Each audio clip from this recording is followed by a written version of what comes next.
François Pupponi, bonjour. Bonjour. Merci beaucoup d'être avec nous, député MoDem du Val d'Oise. On va parler de la commission d'enquête à laquelle vous avez participé sur le meurtre antisémite de Sarah Halimi.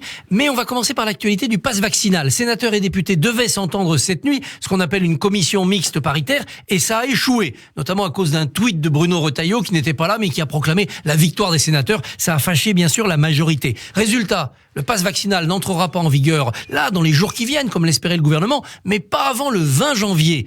Bon, revers pour la majorité ? Oui, enfin, quelque part, ça retarde un peu, mais c'est vrai que tout le monde était convaincu que la commission mixte paritaire allait être bonne, favorable, et qu'on allait tomber d'accord. C'était presque le cas. Et puis, il y a eu ce fameux tweet de M. Retailleau qui a tout de suite dit que le Sénat avait gagné alors que les choses n'étaient pas encore terminées, ce qui a fâché la présidente de la commission des lois de l'Assemblée nationale, et la décision de mettre un terme à cette commission mixte paritaire. Donc, on va voter aujourd'hui, demain et peut-être dimanche, puisqu'il faut qu'il y ait des allers-retours avec le Sénat. Il y a ensuite la saisine du Conseil constitutionnel, donc ça retarde tout cela d'environ une semaine, au moins. Pendant ce temps-là, l'épidémie continue à se répandre. On a vu des arrêtés préfectoraux d'obligation du port du masque dans la rue annulés dans les Yvelines, à Paris. Est-ce que dans le Val d'Oise, le port du masque est obligatoire ? Est-ce que pour vous, c'est une mesure utile ou complètement inutile ? Écoutez, sincèrement, oui, c'est obligatoire, mais on a un peu du mal à comprendre parce que à la fois on nous dit quand on est à l'intérieur, il faut ouvrir les fenêtres parce que ça aère, parce qu'en aérant le virus s'en va. Alors ce que disent les différentes juridictions qui ont statué, c'est qu'on ne peut pas obliger le port du masque n'importe où et n'importe comment. Par contre, on peut l'imposer lorsqu'on est dans un endroit où il y a beaucoup de monde à l'extérieur. Donc ça a du sens. C'est-à-dire que quand on discuter avec quelqu'un, eh bien il faut faire attention. Donc je pense que les nouveaux arrêtés préfectoraux qui vont sûrement être repris dès aujourd'hui tiendront compte de cela. C'est-à-dire que lorsqu'on se promène tout seul dans un endroit où il y a quasiment personne, le risque est extrêmement limité, donc on ne peut pas imposer le port du masque. Par contre, lorsqu'on se trouve dans une queue devant un magasin et qu'on passe un certain temps avec des personnes à proximité, eh bien là, effectivement, il faudra mettre le masque à l'extérieur. Donc on est en train de trouver la bonne solution d'un variant qui pose beaucoup de difficultés parce qu'on voit bien que les anciennes méthodes qui pouvaient être efficaces pour les anciens variants ne s'appliquent pas tout à fait à celui-là. La colère des enseignants qu'on a vue dans la rue hier, à votre avis, est-ce qu'elle est terminée parce que Jean-Michel Blanquer a débloqué des crédits pour des masques, pour des recrutements, ou est-ce qu'elle va continuer ? Non, je pense qu'elle est terminée à court terme. D'ailleurs, les syndicats ont salué les propositions du ministre. On répond à l'urgence parce qu'effectivement, le protocole qui a été mis en place était difficilement applicable et en tout cas pour les enseignants devenait juste impossible à mettre en œuvre. Ce qui ne veut pas dire que le malaise des enseignants qui dure depuis des années, qui n'est pas propre à cette majorité, ne persiste pas. Et donc, il faudra un jour y apporter une réponse. Donc, à court terme, je pense que les choses sont réglées, mais il faudra qu'un jour ou l'autre, on s'interroge sur comment notre éducation nationale peut être en meilleure situation pour bien s'occuper des enfants. Est-ce que tout cela n'est pas parti d'une volonté du ministre de la Santé d'imposer une sorte d'ordre sanitaire un peu partout ? On a l'impression que le pouvoir médical a pris trop de pouvoir dans notre pays. Sûrement, parce qu'en fait, c'est ce qu'a dit un peu Jean-Michel Blanquer, qui a été un peu considéré comme responsable, alors que sincèrement, il n'y est pour rien, parce que c'est pas lui qui a mis en place ce protocole sanitaire. Effectivement, là, ça va un peu loin, et je le répète, ça va un peu loin pour un variant dont certains, on a vu d'autres pays européens qui disent après tout, considérons que c'est un virus qui est maintenant beaucoup moins dangereux, il faut prendre des précautions, mais qui est beaucoup moins dangereux, donc n'ayons pas intérêt à le laisser filer, entre guillemets, pour que les gens l'attrapent éventuellement, que ça se passe bien, même s'il faut être très prudent par rapport à des gens qui peuvent avoir des comorbidités et qui sont plus à risque que d'autres. Mais globalement, voilà, la question se pose dans beaucoup de pays. Et alors que nous avions mis en place un protocole extrêmement strict. Enfin, 3 tests sanitaires pour les enfants qui étaient éventuellement en cas contact, c'était juste impensable. Moi, la semaine dernière à Sarcelles, par exemple, devant les pharmacies, il n'y avait que des queues de parents avec des jeunes enfants qui attendaient dans le froid, quitte à prendre mal, pour aller faire un test, il fallait qu'ils en fassent un autre le lendemain, puis le surlendemain. Donc on voit bien que c'est pas possible. Donc la vraie question, c'est que ce variant, est-ce qu'il ne faut pas quelque part être peut-être moins dur sur les protocoles sanitaires et puis faire en sorte que très très vite ils disparaissent.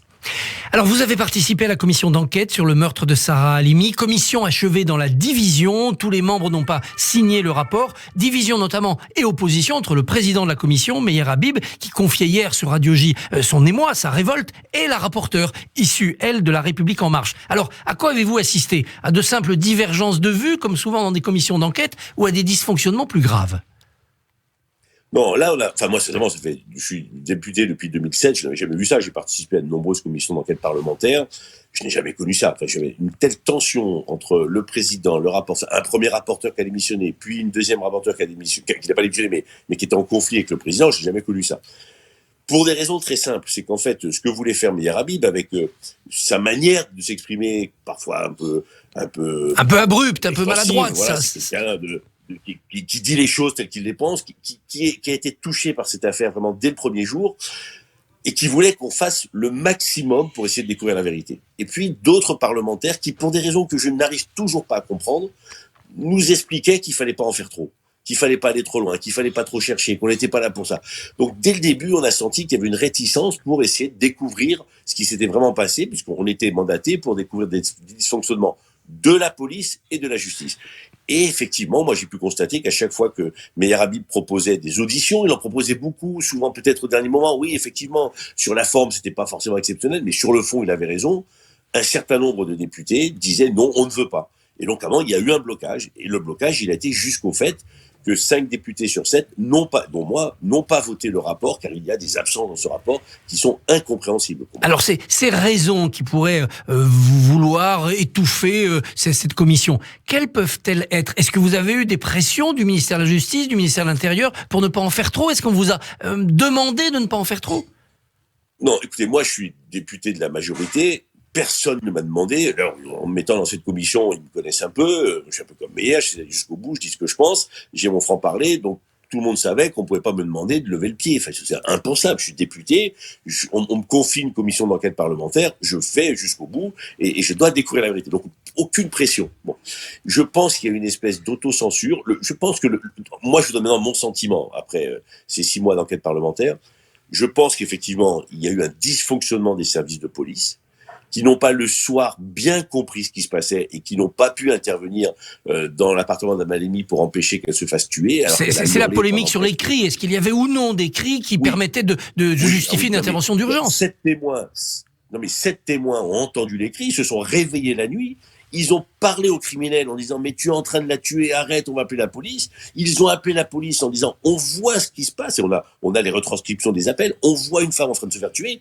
Les policiers sur place appellent la procureure de permanence en disant « venez, une femme est en train de se faire tuer » et personne n'intervient. Donc oui, il y a eu dysfonctionnement. Oui, ce soir-là, pour des raisons...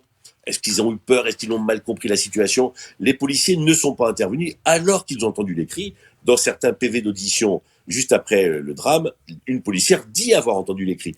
Donc, oui, il y a eu quelque chose. Est-ce que depuis lors, on essaye de cacher ces dysfonctionnements? Et est-ce que les députés, certains députés ont voulu justement ne pas découvrir ce que maintenant on a découvert? Sûrement, je pense que c'est une espèce d'autocensure qui, selon moi, n'est pas acceptable. Lorsqu'on est parlementaire et député, membre d'une commission d'enquête parlementaire, on va jusqu'au bout, on découvre ce que l'on a découvert et puis après on tire les conséquences de ce qu'on a pu découvrir. Après l'échec de cette commission d'enquête, est-ce que vous pouvez aller plus loin? Meyer Habib évoquait d'éventuelles plaintes contre les policiers présents ce soir-là.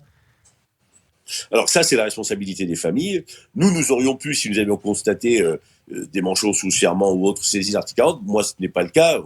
La vraie question, quand les policiers vous disent « nous n'avons rien entendu », 5 ans après, qui vous redisent « oui, nous n'avons rien entendu », que fait-on? Bon.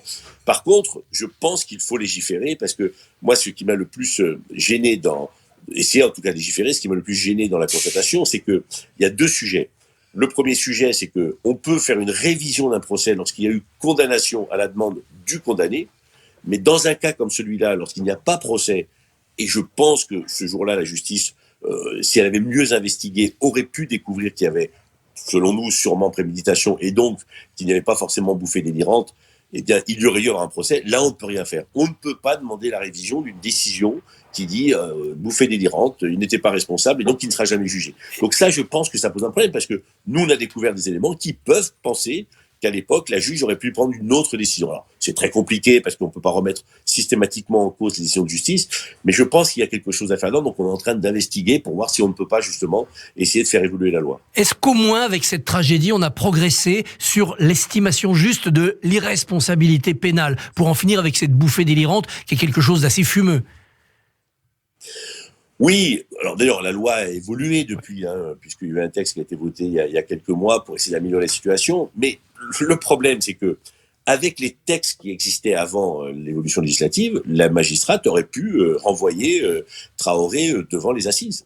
Les textes lui permettaient. Et d'ailleurs, un expert psychiatre, le docteur Zagouri, qui avait été mandaté par cette juge, a écrit, c'est un acte antisémite, et l'individu peut être jugé compte tenu de sa problématique psychiatrique. Donc, elle aurait pu, pour pas dire elle aurait dû, le renvoyer devant les assises.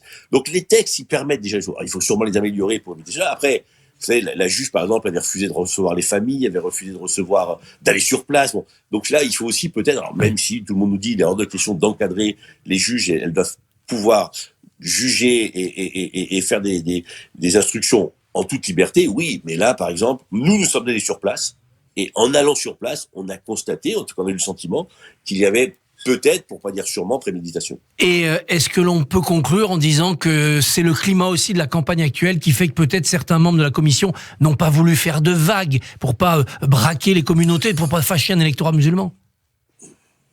Peut-être, mais je pense que c'est plutôt, entre guillemets, pour protéger l'institution policière. Parce que l'institution judiciaire, elle a appliqué la règle avec trop de rigueur, beaucoup de rigueur, un manque d'humanité réel. Mais ce n'est pas un dysfonctionnement. Elle n'a pas fait de faute de procédure.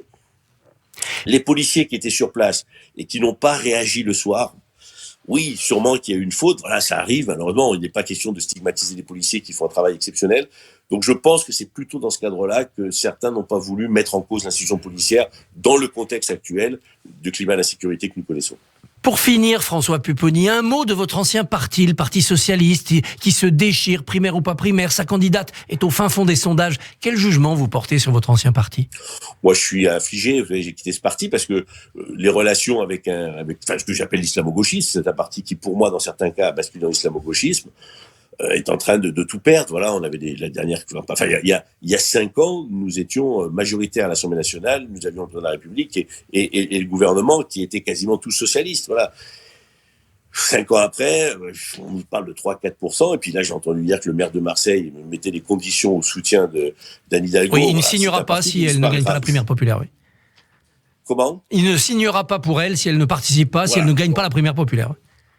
Voilà, donc je pense que les choses vont venir. Après, est-ce qu'il y aura un jour une personnalité qui sera capable de remettre les idées socialistes sur les bons rails? Mais vous savez, moi, je retrouve dans la majorité actuelle de nombreux anciens camarades. Nous sommes de nouveaux camarades dans un autre cadre, et les choses se passent bien parce que nous mettons en œuvre ce à quoi nous avons toujours cru. François Pupponi, merci et bonne journée.